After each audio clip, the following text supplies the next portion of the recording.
പാകിസ്ഥാന്റെ ആയുധങ്ങൾക്ക് നൂറ്റാണ്ടുകൾ പഴക്കമുണ്ട്. അത്യാധുനികമായ ആയുധശേഖരം ഒന്നും തന്നെ ഇന്ന് അവരുടെ പക്കലില്ല. പാകിസ്ഥാന്റെ ആയുധങ്ങൾ വാങ്ങിയവർക്കെല്ലാം തന്നെ ഇന്ന് വമ്പൻ തിരിച്ചടികളാണ് ലഭ്യമാകുന്നത്. ഇവിടെയാണ് ഇന്ത്യൻ വ്യോമസേനയുടെ പക്കലുള്ള ആയുധങ്ങളും മിസൈലുകളും യുദ്ധവിമാനങ്ങളും ഒക്കെ തന്നെ എത്ര കണ്ട് മൂല്യമുള്ളതാണ് എന്നത് വിലയിരുത്തുന്ന ചില റിപ്പോർട്ടുകൾ പുറത്തു വരുന്നത്. പാകിസ്ഥാനേക്കാൾ ഇന്ത്യ മുന്നിലാണ് എന്നുള്ള വിലയിരുത്തലാണ് ഇപ്പോൾ പുറത്തു വന്നിരിക്കുന്നത്. അതായത് കഴിഞ്ഞ ദിവസം പുറത്തു വന്നൊരു വാർത്ത ഇപ്രകാരമായിരുന്നു: പാകിസ്ഥാന്റെ തുരുമ്പെടുത്ത ആയുധങ്ങൾ ഉപയോഗിച്ചുകൊണ്ട് അസർബൈജാന് 8ന്റെ പണിയാണ് കിട്ടിയത് എന്നതായിരുന്നു റിപ്പോർട്ട് പുറത്തു വന്നത്. പാകിസ്ഥാൻ വിതരണം ചെയ്ത വെടിക്കോപ്പുകളും പീരങ്കി ഷെല്ലുകളും പതിറ്റാണ്ടുകൾ പഴക്കമുണ്ട് എന്നും തുരുമ്പ്, അതുപോലെ തന്നെ കറുത്ത രീതിയിലുള്ള പ്രൊപ്പല്ലന്റ് ലോഡ്, തെറ്റായ ദൂരപരിധി എന്നീ പ്രശ്നങ്ങൾ അതിൽ ഉണ്ടായിരുന്നതായും വെളിപ്പെടുത്തുന്നുണ്ട്.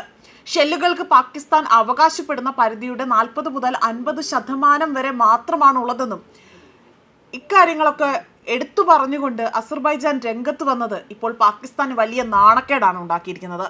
എന്നാൽ ഇപ്പോൾ പാകിസ്ഥാനേക്കാൾ 10 മടങ്ങ് ഇരട്ടി വേഗത്തിലുള്ള ആയുധങ്ങൾ ഇന്ത്യയുടെ പക്കലുണ്ട് എന്നും വ്യോമസേനയുടെ കരുത്ത് അത്ര കണ്ട് വലിയ രീതിയിൽ ശക്തമാണ് എന്ന് തെളിയിക്കുന്നതാണ് സമീപകാലങ്ങളിലായി തന്നെ പുറത്തു വരുന്ന റിപ്പോർട്ട് സൂചിപ്പിക്കുന്നത്. അതായത് ഇപ്പോഴും കരയുദ്ധത്തിനും അതായത് കാലാൾ പടയ്ക്കും ഏറെ പ്രാധാന്യം നൽകുന്ന സൈന്യമാണ് പാകിസ്ഥാൻ്റേത്. എന്നാൽ ഈ പഴയ ഘടനയും യുദ്ധസങ്കല്പങ്ങളും എല്ലാം തന്നെ നിലകൊണ്ട് അത്രത്തോളം കാലം അത് പാകിസ്ഥാൻ ഇന്ത്യക്കെതിരെ മുട്ടി നിൽക്കാൻ കഴിയില്ല എന്ന് തെളിയിക്കുന്നതായിരുന്നു മെയ് മാസത്തിൽ നടന്ന ഓപ്പറേഷൻ സിന്ദൂർ. പാകിസ്ഥാന്റെ ഈ ദൗർബല്യം പരിഹരിക്കാൻ സാധിക്കുന്ന ഒന്നല്ല എന്ന് പിന്നീട് ഒരു തിരിച്ചറിവ് ഉണ്ടാവുകയാണ് ചെയ്തിരിക്കുന്നത്. പണ്ട് കാർഗിൽ യുദ്ധത്തിൽ വൈദഗ്ധ്യത്തിൽ തന്നെ പേരുകേട്ട മുഷറഫ് എന്ന സൈനിക മേധാവിയാകട്ടെ കാലാൾ പടയെ വിട്ട് ഇന്ത്യയെ തോൽപ്പിക്കുന്ന കാര്യമായിരുന്നു ആസൂത്രണം ചെയ്തത്. അന്ന് ഇന്ത്യൻ കാർഗിൽ യുദ്ധം അനായാസമായി തന്നെ ജയിച്ച ഒരു സ്ഥിതിവിശേഷമുണ്ടായി. അന്ന് വാജ്പേയി ആയിരുന്നു പ്രധാനമന്ത്രിയായി, അതായത് ഇന്ത്യയുടെ പ്രധാനമന്ത്രിയായി നിലകൊണ്ട ഒരു വ്യക്തി. മാത്രമല്ല അവിടെ അതീവ പ്രതിസന്ധിയിൽ നിൽക്കുന്ന പാകിസ്ഥാന്റെ ഒരു സമ്പദ്ഘടനയും ഇതിനൊരു കാരണമായി തന്നെ പറയുന്നുണ്ട്. അതിനാൽ അവർക്ക് ആധുനിക യുദ്ധവിമാനം വാങ്ങാൻ കഴിയുന്ന ഒരവസ്ഥയിലായിരുന്നില്ല.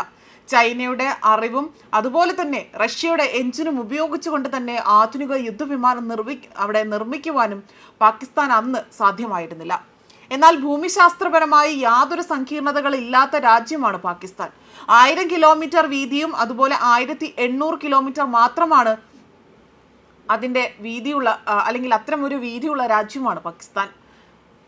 ഭൗമശാസ്ത്രപരമായി തന്നെ അധികം സങ്കീർണതകൾ പാകിസ്ഥാൻ ഇല്ല എന്നതും എടുത്തു പറയേണ്ടതാണ്. അതായത് പാകിസ്ഥാന്റെ വ്യോമസേനാ കേന്ദ്രങ്ങൾ അധികവും നയതന്ത്ര രേഖയ്ക്ക് അടുത്താണ് സ്ഥാപിച്ചിരിക്കുന്നത്.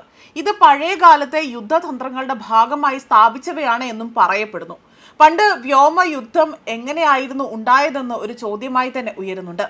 അതിർത്തിക്ക് അപ്പുറത്തു നിന്നും പാകിസ്ഥാന്റെ ഒരു യുദ്ധവിമാനം ഇന്ത്യയിലേക്ക് പറന്നു ചെല്ലുന്നു.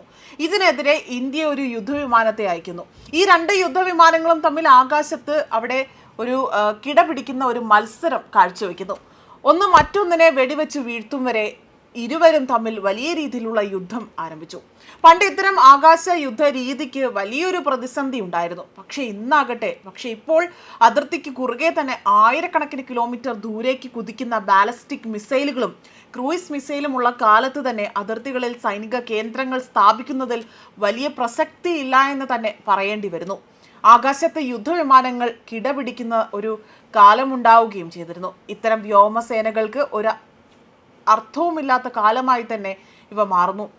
എന്നാൽ ഇപ്പോൾ വലിയ രീതിയിൽ സ്ഥിതിഗതികൾ മാറുകയും യുദ്ധവിമാനങ്ങളിൽ നിന്നും കൂട്ടത്തോടെ തന്നെ മിസൈലുകൾ 1000കണക്കിന് കിലോമീറ്റർ അകലെയുള്ള ഒരു സ്ഥലത്തേക്ക് കുതിക്കുവാനും കഴിയുന്നവയാണ്. അത്തരത്തിൽ ഇന്ത്യ ആകട്ടെ വലിയ ദൂരപരിധിയോട് കൂടി തന്നെ നിർമ്മിച്ച ചില മിസൈലുകളാകട്ടെ അത് പാകിസ്ഥാന്റെ ആഴത്തിലുള്ള ചില പ്രദേശങ്ങളിലേക്ക് ചെല്ലുകയും അവിടെ അതായത് ഈ ഭീകര കേന്ദ്രങ്ങൾ തകർക്കുകയും ചെയ്തു. ഇതോടെയെല്ലാം തന്നെ ഇവിടെ വെളിവാകുന്നത് പാകിസ്ഥാനേക്കാൾ 10 മടങ്ങ് ഇന്ത്യയുടെ കരുത്ത് കൂടുതലാണ് എന്നത് തന്നെയാണ് തെളിയിക്കുന്നത്. ന്യൂസ് ഡെസ്ക് കർമ്മ ന്യൂസ്.